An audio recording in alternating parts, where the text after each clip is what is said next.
Estamos de volta aqui no canal Viver Brasil com Economia e Agora, abraçando a você que está em Uberaba e Uberlândia no Triângulo Mineiro, Ipatinga no Vale do Aço, Governador Valadares na região leste de Minas, Juiz de Fora na Zona da Mata, Belo Horizonte, Contagem, Betim, Nova Lima, Sabará. Todo mundo acompanhando aqui o canal Viver Brasil e hoje estamos falando de profissões, falando do mundo da tecnologia, falando aí do que vem por aí da mão de obra na tecnologia.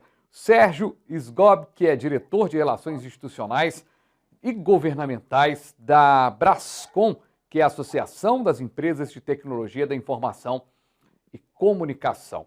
Ô Sérgio, vocês como uma representatividade das empresas de tecnologia, vocês devem passar aí por um crivo, né, no que diz respeito ao departamento pessoal, o RH, os recursos humanos. Eu estou muito enganado, Sérgio, e aqui nas minhas provocações tem sido muito bom, porque a gente tem feito um bate-papo aqui muito legal. Eu estou muito enganado, mas essa mão de obra não é uma mão de obra como nos padrões que a gente conhece, de CLT, de carteira, de bater o ponto na hora de sair, na hora de entrar, de ter uma jornada de trabalho fixa. É uma equipe diferenciada, é um trabalho de criatividade também, um trabalho de tecnologia que não é necessariamente só braçal e de cumprir horário, de ter carga horária. É muito boa essa sua intervenção, Fabiano, que me propicia a abranger um pouco mais as oportunidades e como o trabalho no setor de tecnologia se desenvolve. Antes da pandemia, o setor já atuava com o que a gente chama de teletrabalho, que inclusive está plasmado na CLT com a reforma tributária que ocorreu em 2017. E esse advento fez com que as empresas percebessem que os trabalhadores eles podem desempenhar suas atividades em qualquer lugar. Então, eu vou dar alguns exemplos. Companhias associadas à Brascom que tinham presença física, estrutura física em 9 cidades, hoje estão em mais de 300 cidades no Brasil. Como que isso acontece? Acontece porque ela contrata trabalhadores aonde o trabalhador está, né? E não o contrário. Anteriormente, o trabalhador tinha que se deslocar da sua cidade, se deslocar da onde ele mora para ir trabalhar, invariavelmente, em grandes centros. Então, isso amplia as oportunidades colocadas para as pessoas que têm interesse no setor de tecnologia. Então, essa é a primeira característica que foi mudada. A segunda característica está muito ligada a essa.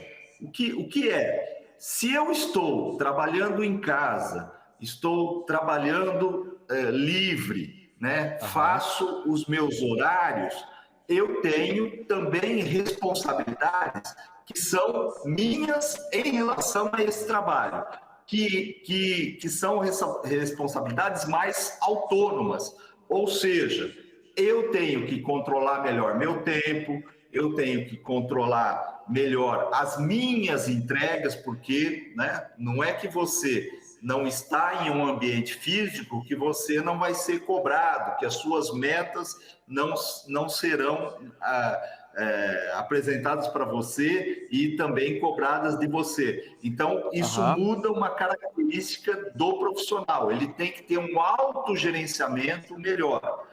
A outra questão que eu também falei no bloco anterior é a questão da comunicação, né? Então, assim, como em estruturas dispersas, espalhadas em mais de 300 pontos, onde as pessoas somam os seus trabalhos, eles precisam se comunicar adequadamente. Se isso não ocorrer, o trabalho ou se realiza de maneira precária, ou até, às vezes, as entregas não são feitas nos prazos adequados.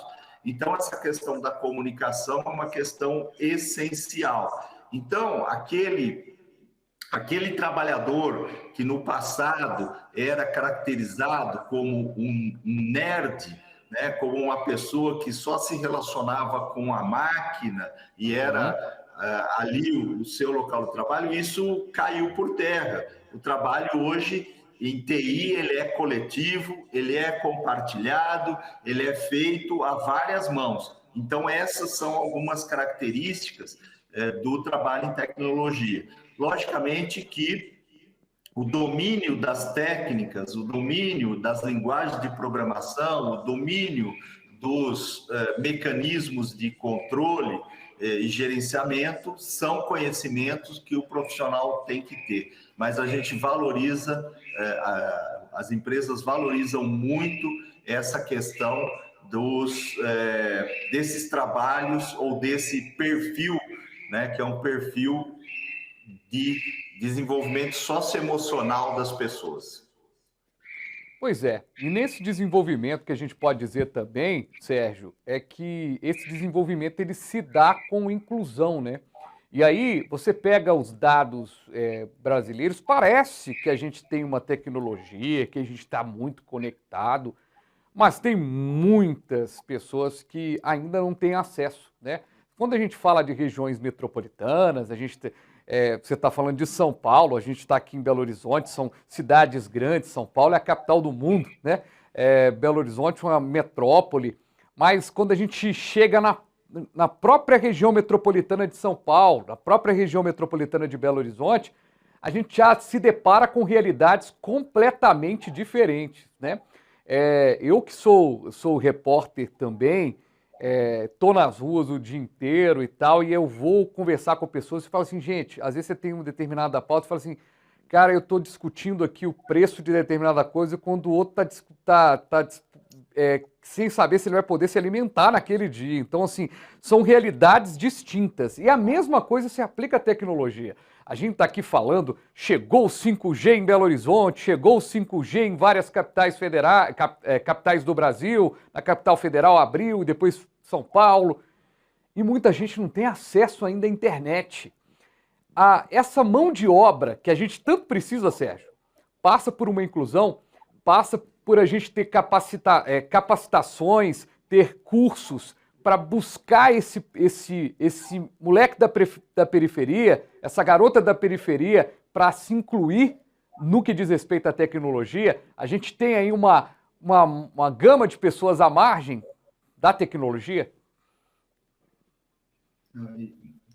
Isso é um fato das desigualdades brasileiras, né? A gente tem regiões que são fortemente desenvolvidas e, infelizmente, nessas mesmas regiões fortemente desenvolvidas, você tem as questões que são propiciadas pelo próprio desenvolvimento, que é a exclusão, a marginalização de pessoas que não conseguem acompanhar essa inclusão feita por esse desenvolvimento, quer seja por limitações pessoais, que não conseguiu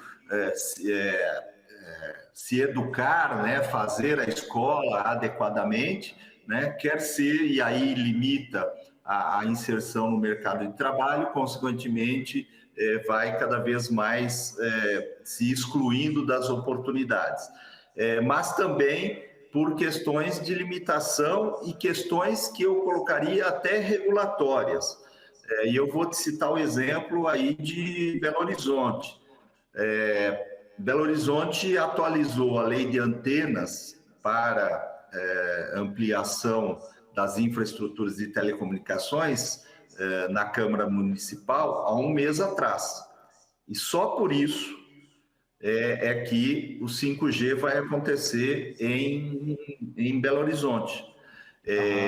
Tem dos 5.570 municípios do Brasil, até a semana passada, somente 160 deles estavam com legislações adequadas para a expansão de infraestrutura de telecomunicações.